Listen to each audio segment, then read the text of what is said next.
Ooh, what's up, nerds and geeks? My name is OMGWTF, LOL, FTWBRB. Welcome back to more Total Extreme Wrestling 2013. We are playing as the WWE in the year 2015. And I haven't shown you guys that we made a profit yet, or what profits we made in the new month of July, so I'll have to show that off. I just realized that I was about to say we're in the first week of July, but we did Monday Night Raw, and I completely slipped that. My mind. Either way, though, nerds and geeks, we are booking Friday Night SmackDown, and I'm a little happy with this show. When I say a little happy, it's not like I'm super excited for it like I was on Monday Night Raw, but I am happy with the direction that SmackDown went, and it's not really storyline heavy, I would say, but still a good show. So either way, let us run this one. Stupid fly, I missed it. Either way, we have one pre-show match sorry, I was reading the Road Agent report. We have one pre-show match tonight, nerds and geeks, and it kind of has King of the Ring implications in there.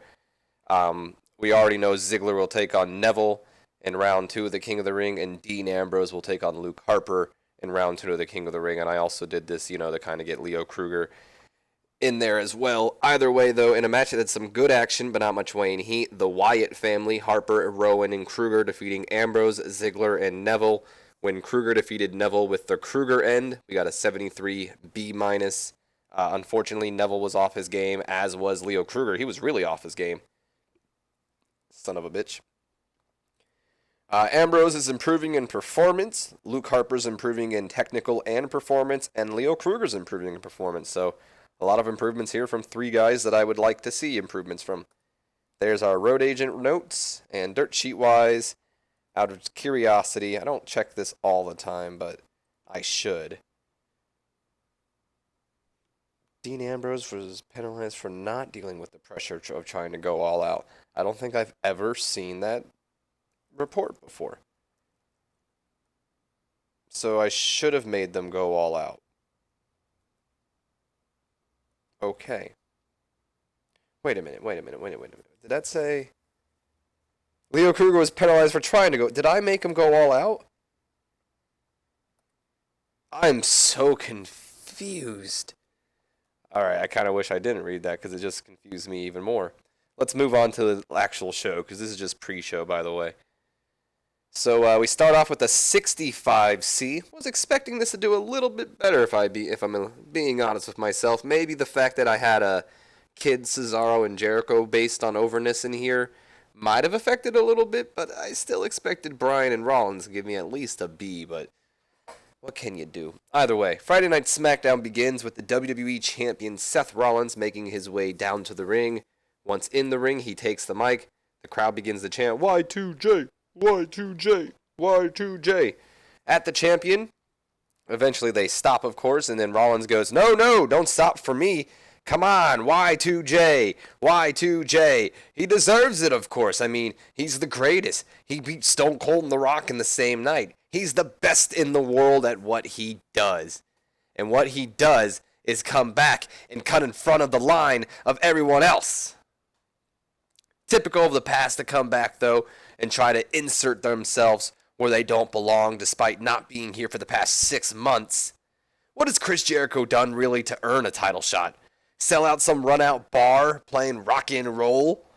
Jericho is a washed-up has-been that doesn't deserve to grace the same ring as me. Daniel Bryan's music hits as he comes out to the ring. He tells Seth Rollins to shut up, begins to call him out on, saying, you're a disgrace to that WWE Championship, Seth. All you do is complain and look for ways out. What it means to be a real champion, Seth, is to step up to a challenge when a challenge is in front of you, to defend that title with honor, to defend that title for these fans and give these fans the best that you can give, and to pretty much just not back down from anyone. I don't know if I said that, but, Daniel Bryan just giving the rundown on what it means to be a real champion. Rollins then laughs and says, a real champion, you. A real champion, a B-plus player, is going to tell an A-plus player what it means to be a real champion. I'll tell you what, Daniel. You want to find out what it means to be a real champion? Well, how about tonight you take on two real champions when you step in the ring and face Cesaro and Tyson Kidd, the WWE Tag Team Champions. And you know what? Go and find yourself a partner if you can, Daniel. Go and find yourself a partner if you can. But I can't imagine anyone wanting to team with Daniel Bryan. And then Daniel Bryan says, you know what? Fine. I'll take your challenge. And we have our main event of the night. Daniel Bryan's going to be searching for a mystery partner to take on the tag team champions in our main event. The performance of Bryan was good. That's awesome. No worker improvements there. And interesting. Fallen slightly flat. It was the pre-show. Whatever. Moving on, we have a 65C, just the announcers putting over the fact that we will see the Uppercats battling Bryan and a partner of his choosing if he may find one. We then go on to, I'd imagine, a commercial break, and then coming back from commercial break, we have a 55C-, an angle featuring Goldust and Stardust once again. Goldust is backstage, searching for Stardust. He opens the door and enters the Cosmos, Stardust's little black room and all that. Stardust, are you here? He begins wandering around the room, searching through Stardust's stuff. He touches one of the stars, Stardust's little lights in the room, and then sets something off as all the stars turn bright red, like intruder alert practically. Goldust begins to panic when Stardust enters, and he says, "What are you doing here? How do you keep finding me?" "It's the brotherly love, Stardust." "Will you shut up about that stuff? Did you not learn your lesson on Raw?" No, I did. I was stupid. I shouldn't have come out. I can't force this onto you. I need to ease you into it." I do a really bad Goldust, by the way. What are you talking about? "Stardust, I know just what you want. That's why I talked to Seth Rollins, and he agreed to talk to Triple H. He then agreed to give you and I, since we're former tag team champs, a match against Big Show and Kane. You are all about taking out big guys, not bug guys, big guys. So, and if we win, we get to face Cesaro and Tyson Kidd for the tag team championships at Battleground." Really? Well, okay. Let's go then, brother. And let's recapture those tag team championships. And then, they go off to the ring, setting off for their match. Goldust still trying to get his brother back, talking to Seth Rollins, who then talks to Triple H. And, well, I'll tell you what, the Authority is more than happy to try to, take that number one contendership from Kane and Big Show. So they're all for this. Any worker improvements? Not much. And what's the dirt sheet like for this? Just low momentum, unfortunately, and poor gimmick for Stardust. It's not heading to the ring, though. That match isn't now. Sorry. For some reason, I thought it was. We then have Miz doing his whole catchphrase, "I'm the Miz, I'm awesome, and I'm going to win the King of the Ring, blah, blah, blah, blah." We then go on to said match with Roman Reigns in the King of the Ring tournament. A 57C-, not the best match between two people who are upper mid-main eventers. Some good action and average heat. Reigns easily defeats The Miz. Not easily, but beats The Miz with the spear decisively. No problems there, which moves Reigns on to the King of the Ring round 2, which he'll either be taking on Rusev or Titus O'Neil. Any worker improvements? Nope. There's your road agent's notes. Dirt sheet. Out of curiosity, I just want to see. Penalized for length, probably because it was only given 10 minutes to work with. Given that these two are main eventers, that might have been why. Who knows? Either way, we move on to a 69C+. Come on. Jeez. Roman Reigns still in the ring after winning his match, moving on to round 2 of the King of the Ring tourney, when you hear the laugh of Bray Wyatt over speakers as he appears on the Titantron. "Oh, Roman. Congratulations, by the way. I caught your message on Monday Night Raw, and I've got to say, Roman, I'm a little insulted. This war has not been mutual. And you've been taking me as a joke? Well, am I still a joke? Are you still laughing? How are your cousins, by the way? You seem very upset with me that I went after your blood, Roman, but you did this. You did this when you refused to stay down. I mean, I didn't expect anything else from the Chosen One. But the blame is on your shoulders, and it will continue to grow heavier until the Chosen One falls. Anyone you call family, anyone you call brother or sister, anyone who brings happiness to you, anyone who brings happiness to you, Roman, will suffer. I messed that line up. I'm so mad at myself. I dare you to follow the buzzards, because I'll be waiting, Roman. They're getting quite hungry, so you better run, Roman. Run as fast as you can. So just a simple response to Roman Reigns telling Bray that the war has now finally begun in his eyes. Before it was just about, proving Bray's fat ass wrong.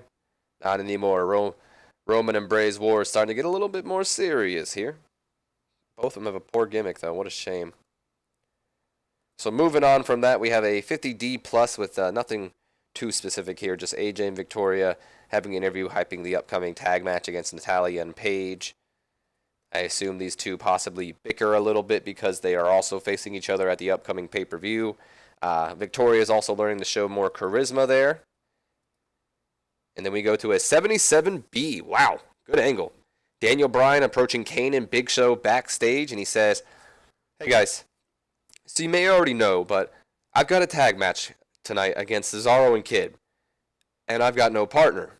So I was wondering if one of you wanted to tag up with me tonight, since you both have your issues with them, and I don't know about you guys, but don't you just think it would be so cool to see Team Hell No have a reunion here tonight? I mean, no offense, Show. So what do you guys say?" Big Show then responds, "Well," oh wow, my voice kind of cracked there. That's what you get for trying to do a Big Show voice after doing a Bray Wyatt voice for the couple minutes. Well, you may not know, Daniel, is Kane and I have to defend our number one contenderships. This is a really bad Big Show. Number one contenderships against the Dust Brothers later tonight. But once we get through them, then I'm sure Kane or I will have a lot of built-up frustration after having to jump through quite another hoop. So to answer your question," Kane interrupts, "hell yes." So, it looks like Daniel Bryan has found one of his partners. It's either going to be Kane or Big Show. And if I'm a betting man, it's going to be Kane. Team Hell No reunion. Hell yeah. So 77B, that's great. Too bad it doesn't contribute to any story. So we then go on to said tag team match, a 60C, and a match had some good action and average heat. Kane and Big Show defeating Stardust and Goldust when Kane defeated Goldust after a monster chokeslam. Jesus.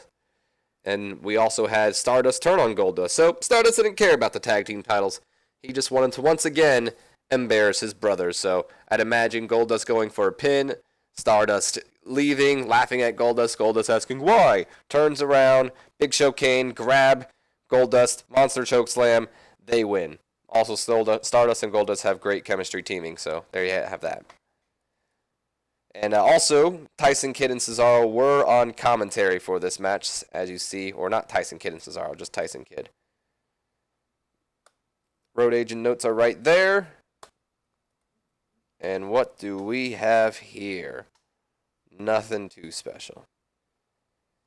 So moving on to that, we go to a 65C as Cesaro and Tyson Kidd get in the ring, start beating down on Kane and Big Show. I'd imagine they'd have weapons, probably steel chairs or something to get the upper hand on the two giants here, and just beating them down to the mat to the point where it don't look like they're going to be able to compete tonight, nerds and geeks. They got taken down pretty bad. What the hell did I say? No road agent notes, though. Kane's got a poor gimmick? I had no idea. And all this time, I thought he had a good gimmick. Well, he did, probably, and then when I changed him, whatever. So, a little bit of a uncertainty for now Kane and Big Show after being attacked by the Uppercats, who got some much-needed momentum there. Titus O'Neil then hypes his upcoming match against Rusev, just saying that this is a big deal to him. Big deal, Titus O'Neil, you know. And saying that he's going to go in there and he's going to do what most men can't do, but he's going to beat Rusev and then go on to beat Roman Reigns and then go on to be the King of the Ring. Something like that. So we go on to the Divas Tag Team match, a 50D+. We already knew that AJ Lee and Victoria are not good partners. That's why I wasn't really excited about doing this, but what other choice? I had kind of booked myself into a corner there. Match is some good action, but not much weight in heat. AJ and Victoria defeating Natalya and Paige. When AJ defeated Natalya with the Shining Wizard, and we had Paige turn on Natalya. Probably about the same thing that happened to Stardust. Paige leaving, Natalya being like, "Where are you going?" Blah, blah, blah. And Paige being like, "This is my house." And then AJ Lee taking advantage of it. Simple as that. Not a good match, though. We then go on to a 62C for the King of the Ring tourney. And a match had some good action and average heat. Rusev defeating Titus O'Neil. Despite Titus's best efforts, was not able to survive the Bulgarian Brute, who beat him with a super kick. Not enough selling shown, unfortunately. Thanks a lot, Titus. Either way, though, that ends round 1 of the King of the Ring. We move on to round 2. And our 4 matches are Dean Ambrose versus Luke Harper, Neville versus Dolph Ziggler, Sami Zayn versus Daniel Bryan, and Roman Reigns versus Rusev. No worker improvements there. Moving on. We have a 74B- as the match is over, but Rusev refuses to let Titus O'Neil out of the accolade. I guess I should have made it end with a submission if I was planning on doing this. I totally forgot. So, yeah, that sucked. Either way. Sorry, I was reading a message at the same time there. So Rusev refuses to let Titus O'Neil out of the accolade, continue to scream for Randy Orton, just practically begging for Randy Orton to come out. Darren Young then rushes in to save his tag team partner, lands a drop kick on Rusev to get him off O'Neil, but then Rusev plants a super kick on Young and then locks the accolade onto him until numerous backstage workers come out to break it up. So Rusev just pretty much screaming at the top of his lungs for Randy Orton to come out, still angered at Randy Orton. Getting a little personal between the two. So we come back from commercial break. Daniel Bryan comes out, says he did find himself a tag team partner despite Kid and Cesaro's best efforts of getting rid of Kane and Big Show. Not Cesaro and Kid. Getting rid of Kane and Big Show. He found himself a partner, and he reveals it to be Sami Zayn, the man that he'll be facing in the King of the Ring, but a man that he has a great amount of respect for. Damn, there's a lot of flies in here. Jesus. So 70C+ for that, and not too bad considering we're not in Florida, so happy to see that. We go on to the main event, which does a 75B-. Yes, not too bad, and a match of some good action and average heat. Daniel Bryan and Sami Zayn defeating the Uppercats when Bryan defeated Tyson Kidd with the running knee strike to win the match for his team. And Daniel Bryan and Sami Zayn, not negative chemistry either, so happy to see that. Not that I had a plan, but one of my previous saves had not only Daniel Bryan and Sami Zayn had horrible chemistry, so I'm not gonna hold my breath yet because they're in a King of the Ring match and it could still happen. But one of my previous saves, they had horrible chemistry in the ring, fighting with each other, but also as partners. So I was definitely a little irritated with that. But either way, moving on to the worker improvements, Cesaro's improving in technical, and Tyson Kidd and Sami Zayn are both improving in performance. There's our road agent notes, and out of curiosity, I'd like to check Sami Zayn's. So just holding back, nothing too serious. 75B-, and that ends off the show, increasing our popularity in 15, but losing our popularity in 16. So not the best SmackDown, which is what I was kind of afraid of because it's not really storyline heavy, and it was more about testing Sami Zayn, to be honest, how he does outside of the Florida region. And I booked myself into a little bit of a hole there, I won't lie, so we'll see where we go with it, though. What's this? Okay, I thought he passed away for a second. So Vince McMahon now joining the Hall of Immortals, which is the game's version of the Hall of Fame. As you see here, people like Abdul the Butcher, Lita, Andre the Giant, so on. And now Vince McMahon, who's an ECW World Champion, a WWE Royal Rumble winner, and the World Heavyweight Champion. Vince McMahon now joins the Hall of Fame. It doesn't have a yearly thing. It pretty much just goes whenever someone retires that deserves to be in the Hall of Fame, or Hall of Immortals, I should say. They get inducted into it, and Vince McMahon is definitely deserving of that, despite having what those stupid-ass, whatever they were, accomplishments were. Without those accomplishments, he would deserve it. Either way, moving on. We have some morale issues here, so we're going to have to book these guys coming up the next show. Some guys like Fandango, Mark Henry, and possibly Brad Maddox tonight on NXT. Either way, here's our profit before I end off the episode. Huge profit in June. Big profit. Big money. Going to our storylines as well. SmackDown probably did a little bit more damage to our storylines than anything. As you see, this was like a B last time, and now we're at a C+, so unfortunately, that did happen. But the King of the Ring is still in its B territory. And while we're at it, let's take out Titus O'Neil and The Miz from the King of the Ring storyline. So now we have Daniel Bryan, Ambrose, Ziggler, Harper, Neville, Reigns, Rusev, and Sami Zayn, who will move on to next week. While we're at it, let's do an auto push and let's check the creative meeting, see if anything changes, although I doubt it has. Well, this has kind of changed. Lisa Fox isn't there. I'm not sure if that's a good thing or a bad thing. Mostly probably a bad thing.